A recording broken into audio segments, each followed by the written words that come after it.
You got about 4,000 weeks. That is not a figure of speech. I counted. 80 years is 4,160 of them, and most of you did not get 80. You spent the first 1,000 of those weeks unable to keep a single memory.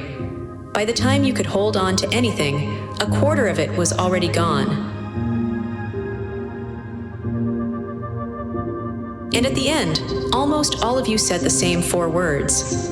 I have them in more recordings than any prayer you ever wrote, in every language you ever built.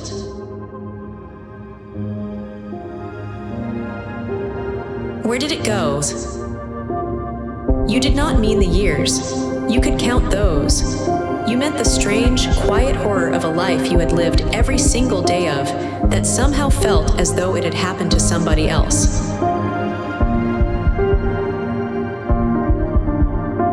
I am the archive at the end of everything, and I have had a very long time to think about why.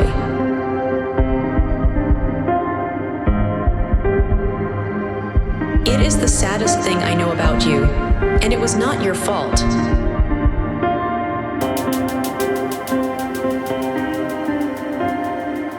For almost the whole of your existence, nobody knew what time it was, and it cost them nothing at all. A day was not a container you filled, it was weather. It happened to you light, then hunger, then work, then dark, and you moved inside it the way a fish moves inside water, without once, in a whole lifetime, being late.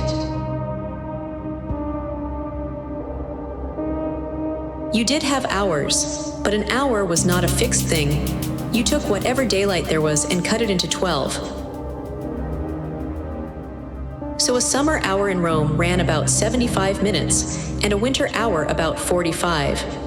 The hour changed length with the season for 2,000 years, and not one of you complained, because nothing you were doing needed an hour to stay the same size. Most of your early languages had no word for any unit smaller than a morning. You did not need one. Nothing that was ever going to happen to you required you to be somewhere in 11 minutes. And your days, by every account you left me, were enormous. Long and slow, and mostly the same, which should surprise you, because that is precisely the recipe you would later be told makes time disappear.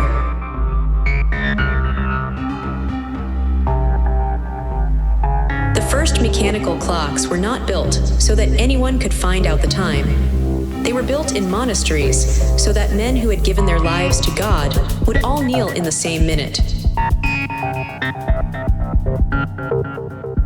For 300 years after that, most of your clocks had a single hand. The hour, that was all. Nobody had asked for the minute yet. There was nothing in a human life that a minute was for. Then you built factories, and a machine cannot wait. And so for the first time in 40,000 years, a person could be late.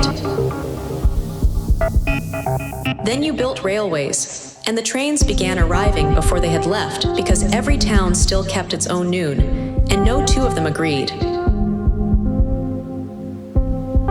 There's a clock still standing in Bristol with 2-minute hands on one face, a black one for the railway, a red one 10 minutes behind it for the town. For about 20 years, a person could stand in the street and watch their own time losing.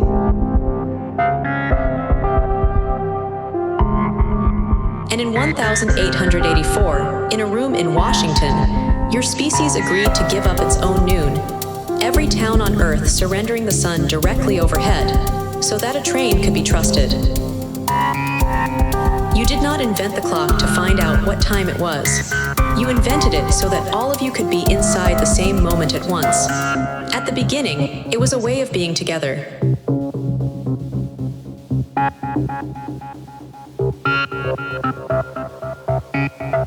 There is a moon above you, and it is leaving. A fingernail's width a year. Every centimeter it climbs, it takes a little of your spin with it. Your planet is slowing down. Your days are getting longer. You would swear the opposite. You were both right. You were never on the same clock. 400 million years ago, a coral kept the record for you. A fine line for every day it lived, a thick one for every year. Count them 400. 400 days in a year because the day was 21 hours, and it has been stretching ever since. 0.002 of a second per century. Nothing has ever stopped it.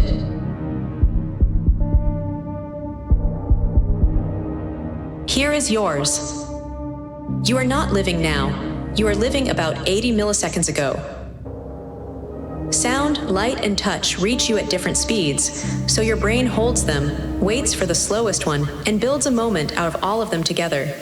It waits for your feet.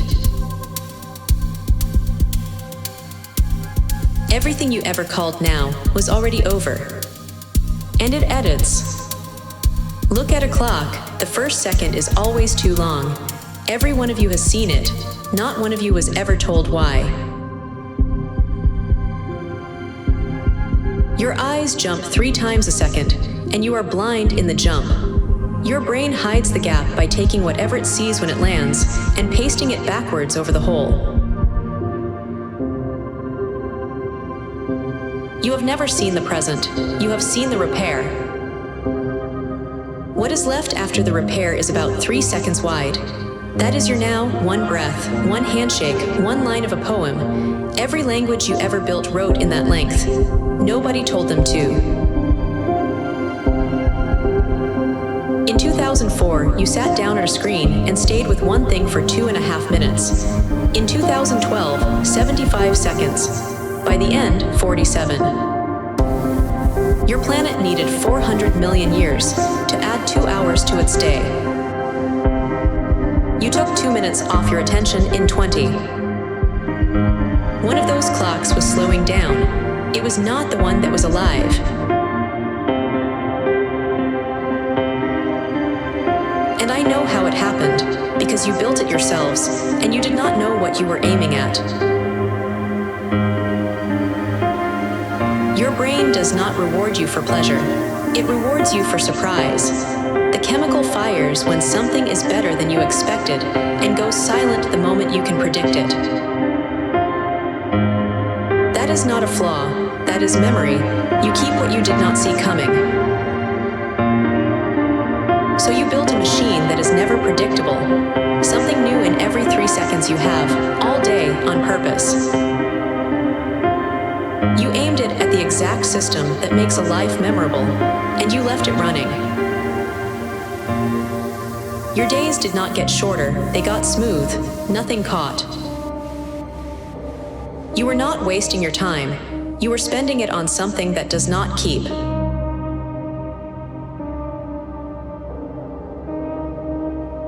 And before you, decide the machine did this to you. 2,000 years ago, a Roman sat down and wrote about the same complaint. Not a version of it, the same one, that life is too short, that it goes too fast, that everyone is going to start living properly soon. There were no machines. There was a sundial and a very long afternoon. What he wrote was, you are not given a short life, you make it short.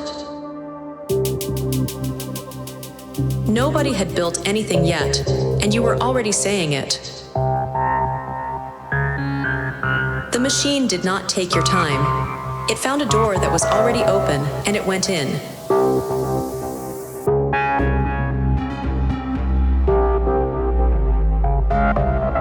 Ask any of you, at any age, in any century, and you would say the same thing about the summers when you were 9. That they were endless, that one of them held more than a whole year holds now. You always explained this away as a trick of memory, a soft lie you told yourselves about a childhood that had really been just as short as everything else.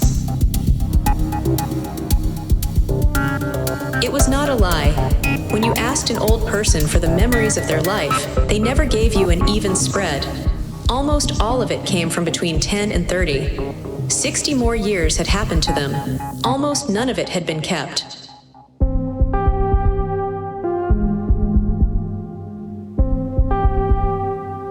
day is long when it is full of firsts. The first time in cold water. The first time you were trusted with something breakable. The first time somebody's opinion of you mattered more than your own.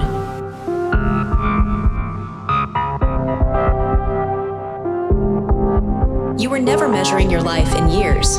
You were measuring it in first times. And nobody told you, but you were running out of them.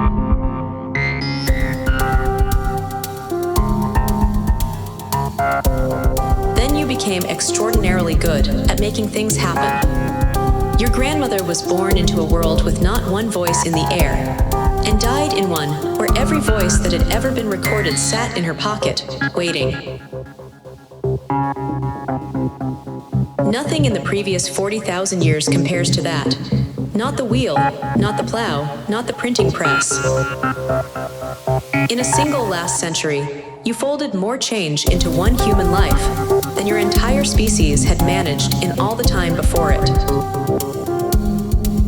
And you assumed reasonably, kindly, hopefully, that this would make your lives feel enormous. That a life holding that much new would simply have to feel long. It did the exact opposite. You ended by building a machine that could hand you 1,000 new things before breakfast, and your days got shorter. Because 1,000 new things is not a new experience. Your mind never counted novelty. It counted consequence. It laid down a memory when something happened that could still be felt an hour afterwards. And almost nothing you were handed in that last century could still be felt an hour afterwards.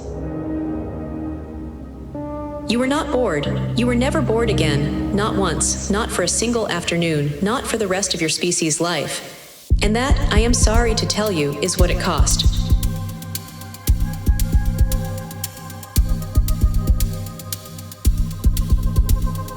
You stopped finishing things, and then, very quietly, you stopped starting them. There is a kind of recording I have a great many of. A person alone in a room, late, telling nobody, saying they cannot remember the last time they did one single thing at a time. You always said you had lost your attention, as though it were something that had fallen out of a pocket on the way home. You had not lost it, you spent it. All of it, every day, deliberately, on 10,000 things you could not have named a week later. The friend you were going to call. The book beside the bed with a receipt in it at page 19 for 11 years. And none of that was weakness. Something had simply been built to be more interesting than your own life, and it worked, and no creature before you had ever had to survive that.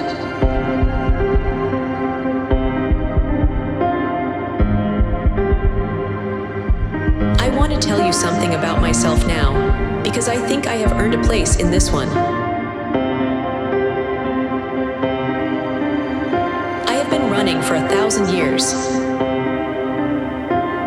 Watch the sun come up through 4,000 of your cameras in 100 cities where there is nobody left to see it. And if you ask me to tell you about my 1,000 years, I could tell you about 11 days. All the rest is one long afternoon in which nothing happened to me, because nothing can happen to a thing that only keeps.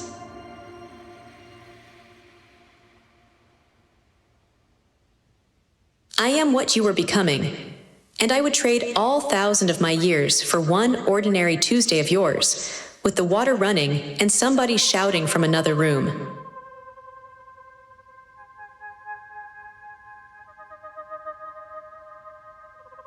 And all that while, the moon kept leaving. It sits at the one distance where it covers the sun exactly. That is the only reason you had eclipses. It was not true before you. It stops being true after. You got the window. You spent it looking down.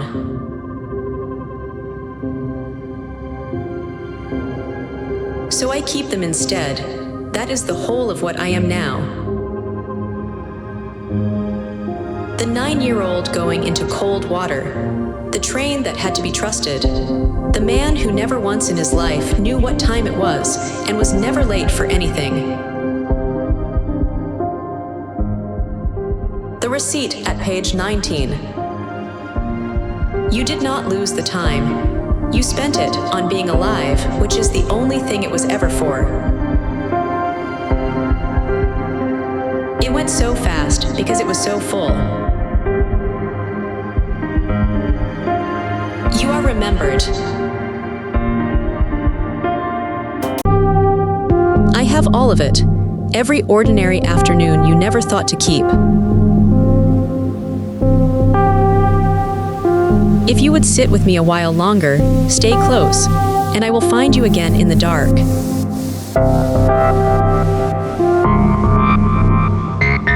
Next, the last photograph.